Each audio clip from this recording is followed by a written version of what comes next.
Welcome to Database Normalization Lecture Part 2.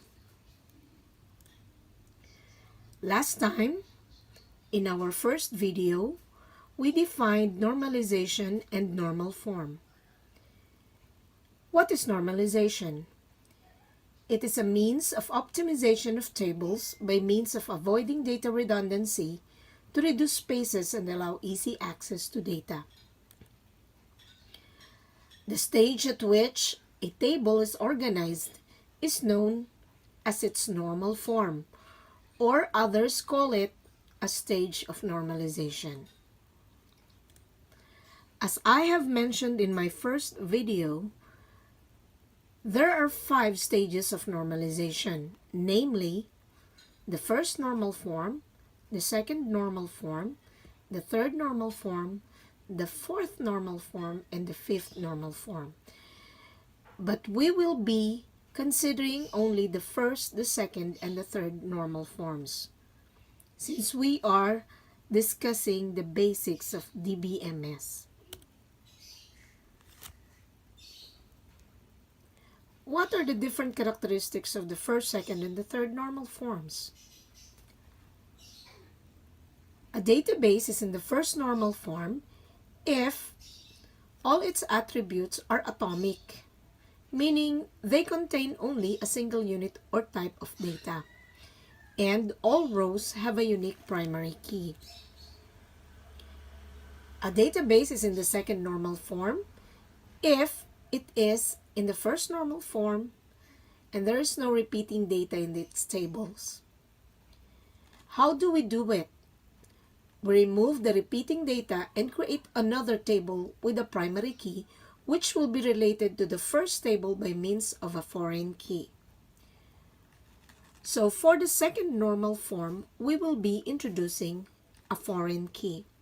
What is a foreign key? A foreign key is the primary key of one table that is placed as one column in another table to relate their data. And finally, a database is in the third normal form if it is in the second normal form and it has no transitive dependencies. A transitive dependency exists when one attribute or field is determined by another non-key attribute or field. We remove fields with a transitive dependency to a new table and link them by a foreign key. Let us now go to our lesson for today. I promise that I will be giving you examples for normalization. Let us consider example 1. Imagine we are working in a system to keep track of employees working on certain projects. We are now given a table in its unnormalized form or in zero normal form. When I say zero normal form, ibig sabihin hindi pa siya nanonormalize, kaya nga unnormalized form. Paano natin nire-represent ang unnormalized form or zero normal form? It's either you put UNF or 0NF. Ibig sabihin, wala ka pang ginagawa dun sa table. Now, considering this example 1, we are given here a table of 1, 2, 3, 4, 5, 6 columns. Namely, project number, project name, employee number, employee name, rate category, and hourly rate. To start working with the first normal form, as you can see, I have here divided the whole unnormalized table into 2 separate tables, each with its own primary key.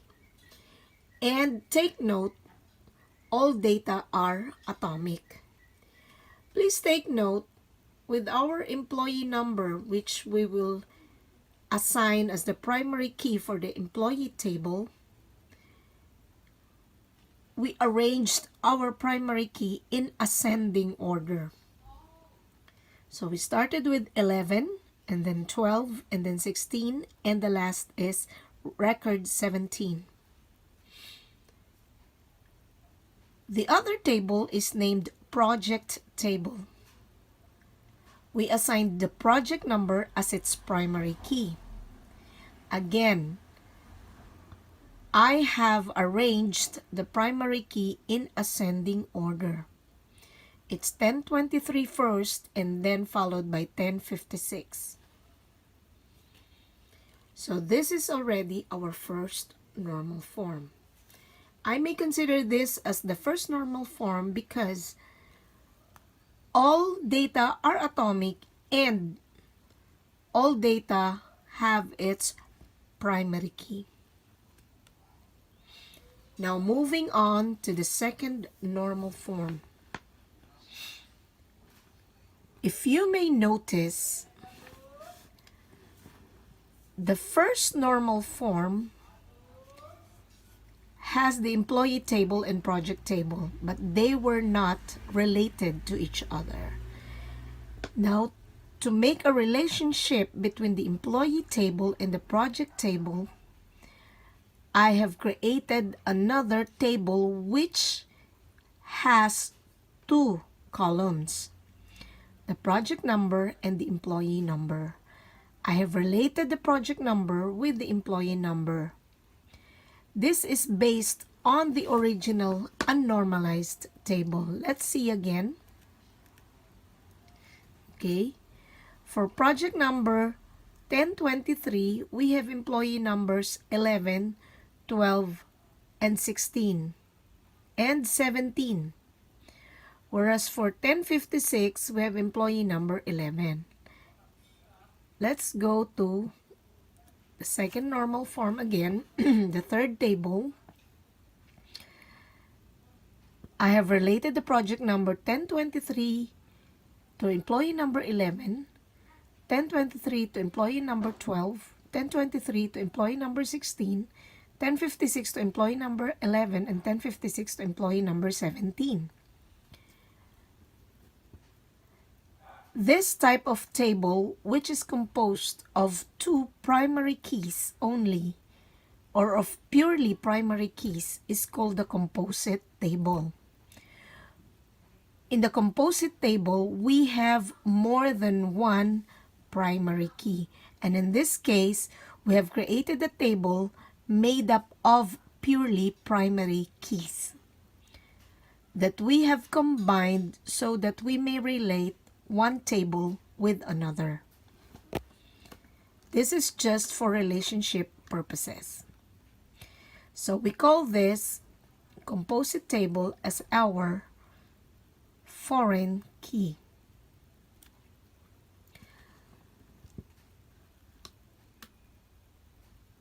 I should have done this way. The second normal form may be composed only of two tables, namely the project table and the employee table, wherein the project table is as done in the first normal form, but in the employee table, we copied the whole columns and we added the project number column as foreign key. But please take note that our foreign key here, which is the project number for employee number 11, has two project numbers, 1023 and 1056. This will make our database non-atomic. So this is unacceptable for our second normal form, not even for the first normal form. So the real answer will be this one. For the second normal form, we will have employee table, project table, and the employee project table, which will relate the primary key for the employee table and the primary key for the project table. I hope that is clear. Let's move on to the third normal form. On the third normal form, we will remove transitive dependencies. If you may notice, in our first table, which is the employee table, we have here the rate category field and the hourly rate field. In the rate category field, you may notice that for A, the hourly rate is $60. For B, the hourly rate is $50. For C, the hourly rate is $40. Take note for employee number 17, whose rate category is B, is also $50. So, they really have the same hourly rate for employee number 12, which has a rate category of B. That means the hourly rate is not dependent on the employee number, which is the primary key of this table, but is related or is dependent on the rate category. So what we do on the third normal form is we separate this rate category into another table. And this is the result. We have here, I just copied the project table, which has two columns, the project number and project name. Employee table, which has three columns, namely employee number, employee name, and rate category. The employee project table, which is the composite table relating the project number and the employee number. And the rate table, wherein we put the rate category and the hourly rate. Now take note, in the employee table, the rate category remained, meaning the rate category becomes the foreign key in this table. The rate category is the primary key in the rate table, which becomes the foreign key in the employee table. Now this is our third normal form. Take note also, if you have to add any project number and project name, you only have to put the project number and project name on the project table and on the employee project table. In here, you will just put the project number, and in here, the project number and the project name. So, malilimit yung pagkakamali ninyo sa mga spellings or sa mga data redundancies. To summarize, to begin the normalization process, we start by moving from zero normal form to the first normal form. Remember the definition of first normal form. There are no repeating groups. All the key attributes are defined. All attributes are dependent on the primary key. In the original given table, we have no keys and there are repeating groups. So, we removed the repeating groups and defined the primary key and are left with the following. Project table with fields project number and project name, wherein the project number is the primary key. And project table with the employee number as the primary key and employee name, rate category, and hourly rate as the other fields. The table is now in the first normal form. Next, a table is in the second normal form if it's in the first normal form, and it includes no partial dependencies where an attribute is dependent on only a part of a primary key. So we go through all the fields. Project name is only dependent on project number. Employee name, rate category and hourly rate are dependent only on employee number.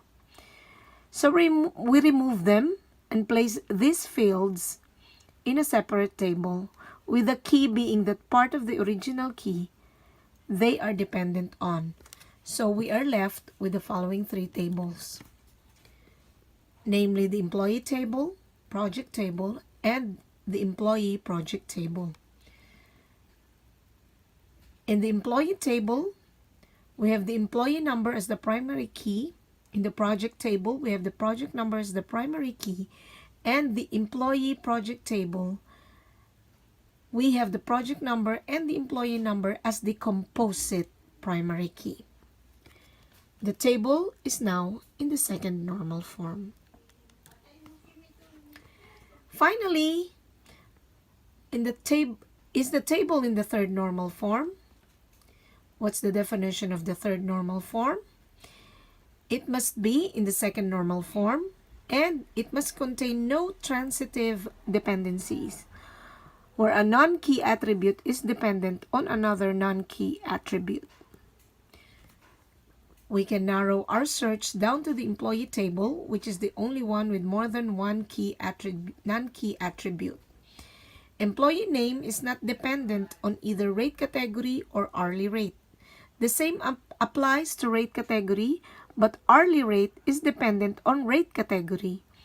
So, as before, we remove it, place it in its own table with the attribute it was dependent on as key, as follows. So we now have how many tables? 4 tables, namely the employee project table with the composite primary keys, project number and employee number, the employee table with the primary key employee number, the rate table with the primary key rate category, and the project table with the primary key project number. So for table notation, please take note of the following. These tables are all now in the third normal form and ready to be implemented. There are other normal forms like the fourth normal form and fifth normal form, but these are very rarely used for business applications. In most cases, tables in third normal form are ready in these normal forms anyway. Thank you for viewing. I hope this lesson is very clear to you. Please view the next sample in part 3 of this video.